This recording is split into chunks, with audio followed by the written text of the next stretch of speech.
Le dernier quart d'heure de Smart Bourse chaque soir, c'est le quart d'heure thématique et chaque lundi, le thème, c'est celui de la vie politique et économique américaine. Nous en parlons bien sûr avec Pierre Vidiguin, notre correspondant américain, en visio avec nous à distance. Bonsoir Pierre-Yves, merci beaucoup d'être avec nous pour commenter cette annonce, cette idée, cette promesse, je ne sais pas comment il faut le qualifier, qui a été émise par Donald Trump ces derniers jours. Je ne sais même pas si c'est quelque chose d'imaginable dans nos cerveaux français.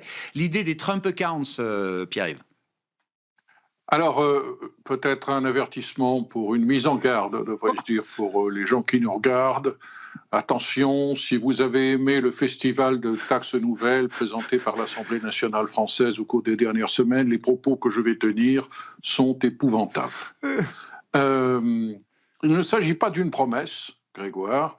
Il s'agit de la mise en application de quelque chose qui a été voté en juillet par le Congrès dans le cadre de la Big Beautiful Bill et qui est au moins à 4 niveaux d'un point de vue français, dans la mesure où je ne suis pas un spécialiste de la France, mais enfin je surveille quand même un petit peu les choses, c'est tout à fait politiquement incorrect. Pourquoi ? Parce que l'on parle d'encourager l'épargne capitaliste à long terme pour financer des entreprises et aider en même temps des philanthropes et des gens ultra riches qui ont gagné beaucoup d'argent à distribuer leur fortune, tout ça sans créer un seul emploi de fonctionnaire. Vous voyez que c'est épouvantable. Les Trump accounts, de quoi s'agit-il ? Ça ne va pas bouleverser l'économie américaine. Ça ne va pas bouleverser l'épargne américaine. Mais c'est un élément de plus de capitalisation et d'incitation fiscale à l'épargne à long terme qui est introduit de manière assez créative, puisque pour la première fois, le Trésor américain s'engage à verser $1 000 à tout nouveau-né entre le 1er janvier 2025 et le 31 décembre 2028, si les parents sont d'accord.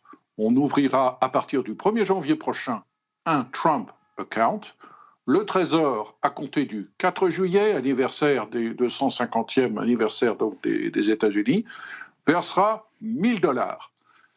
Dans ce compte, qui sera défiscalisé, au moins pendant 18 ans, les parents peuvent apporter au maximum $5 000 de plus chaque année. Et si les parents ne le font pas, les amis des parents peuvent le faire et cette contribution sera défiscalisable pour eux. Et si les amis des parents ne peuvent pas le faire, les employeurs des parents peuvent le faire. Et c'est là qu'entrent en jeu les philanthropes. Il y a des gens aux États-Unis qui ont gagné beaucoup d'argent, encore plus que vous et moi réunis au carré, figurez-vous, Grégoire, c'est difficile à imaginer.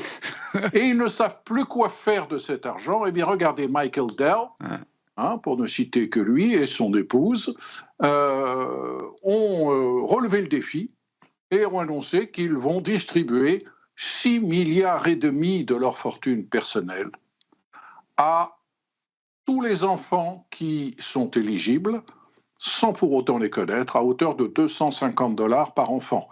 Donc, vous voyez, on fait d'une pierre 4 coups et on espère, en même temps, rappeler aux Américains la puissance de la loi arithmétique des intérêts composés. Oui, bien sûr. Quand on commence à épargner à l'âge de 0 et que l'on commence à tirer sur le pécule à l'âge de 65 ans, que l'on a contribué la première fois avec $1 000 versés par le Trésor américain et que l'on ajoute, prenons une hypothèse, $10 par mois.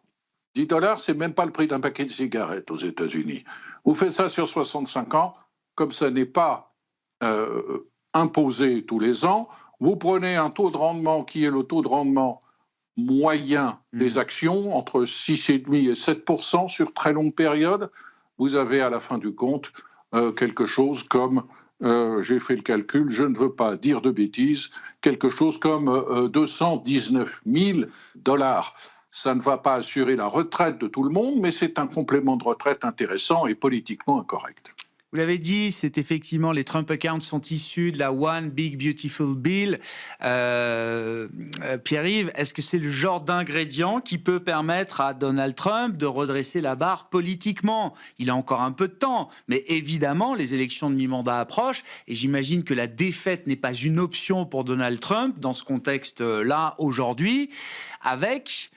c'est ce que nous rapporte un peu la presse politique ou politisée américaine. Il y a un petit air de panique au sein du Parti républicain aujourd'hui. Indiscutablement, l'évolution récente des sondages est très mauvaise. Je vais vous citer le sondage de Fox News, qu'on ne peut pas accuser d'être à la solde du Parti démocrate, qui nous dit que la proportion d'Américains satisfaits de la politique de Donald Trump est maintenant tombée à 42%, et on a plus de 60% des Américains qui sont mécontents, en particulier ceux qui ont voté pour lui pour des raisons économiques et qui étaient convaincus que si l'on avait un homme d'affaires à la Maison-Blanche, les prix allaient baisser, le pouvoir d'achat allait augmenter. La Maison-Blanche bute exactement comme Joe Biden sur le même problème de colère des Américains à l'égard du problème du pouvoir d'achat, de l'augmentation des prix, même si l'inflation ralentit, même si les prix des produits alimentaires sont appelés à baisser un petit peu, même si les prix du logement n'augmentent plus aussi vite, les Américains sont toujours en colère sur cette question des prix. Et Donald Trump, après avoir nié la réalité de ce problème, est en train de communiquer sur un thème qui rappelle mot pour mot ce que disait Joe Biden, à savoir j'ai engagé des réformes qui, vous allez le voir, vont porter leurs fruits et vont déboucher sur une baisse des prix. Il veut jouer, bien sûr, en exerçant une forte pression sur la Réserve fédérale pour faire baisser les taux d'intérêt. Il a lancé en l'air cette idée de faire grimper de 30 à 50 ans la durée des hypothèques, ce qui permettrait de réduire le montant des mensualités. Il a lancé des enquêtes au département de la justice pour trouver d'hypothétiques et peu vraisemblables collusions entre producteurs ou distributeurs de produits alimentaires, mais il n'a pas de solution magique. Il a procédé la semaine dernière à l'élimination des normes anti-pollution dans le secteur automobile qui avaient été édictées sous Joe Biden. Non pas tellement parce qu'il méprise ces questions de pollution, mais parce qu'il considère, et alors là pour le coup il a raison, que c'est un élément important de l'augmentation du prix des voitures. Mais là encore, cela ne va pas se manifester concrètement dans le prix des automobiles au cours des prochaines semaines. Donc c'est un véritable problème qui, maintenant, au niveau des élus du Congrès, devient dramatique car ils regardent les sondages et ils pensent qu'ils vont perdre massivement les élections de mi-mandat.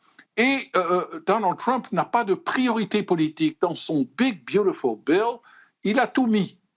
Et maintenant, il n'a plus rien. Et les républicains, entre eux, ne sont pas d'accord. Par exemple, sur la question de la réforme de l'assurance maladie, faut-il beaucoup plus strictement réglementer les compagnies d'assurance maladie pour faire baisser les primes d'assurance? Les républicains, sur ce point-là, au Congrès, ne sont pas d'accord, alors que Donald Trump, lui, avait tenu initialement un langage très populiste qui laissait entendre que les compagnies d'assurance allaient se faire réglementer différemment. Qu'est-ce que ça implique pour Donald Trump en termes de stratégie? Est-ce qu'on peut imaginer un Donald Trump qui sorte un petit peu de sa radicalité? Vous le disiez, sur les tarifs, il est en train, la communication devient très différente. On renégocie d'ailleurs des tarifs sur certains produits qu'on ne produit pas aux États-Unis, etc. Enfin, est-ce qu'on peut avoir un Trump moins radical pour se préparer justement à cette échéance électorale? Il serait logique de le penser, mais avec Donald Trump, c'est pas le genre de la bête, vous savez. Oui. Moi, j'ai l'impression que pour le moment, en tout cas, il s'engage plutôt dans des opérations de diversion. Les gens qui ont voté pour Donald Trump, la plupart d'entre eux n'ont pas voté pour qu'on organise un blocus aérien du Venezuela.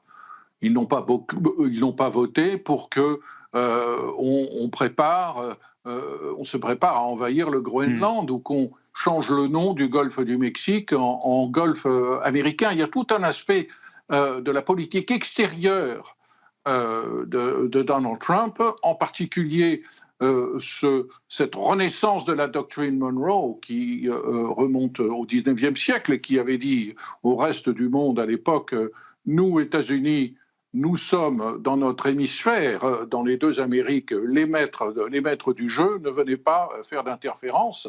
On a vraiment l'impression que sur les questions de politique étrangère purement américaine, au sens continental du terme, Donald Trump passe beaucoup de temps, alors que ce n'est pas du tout ce que les Américains lui ont demandé.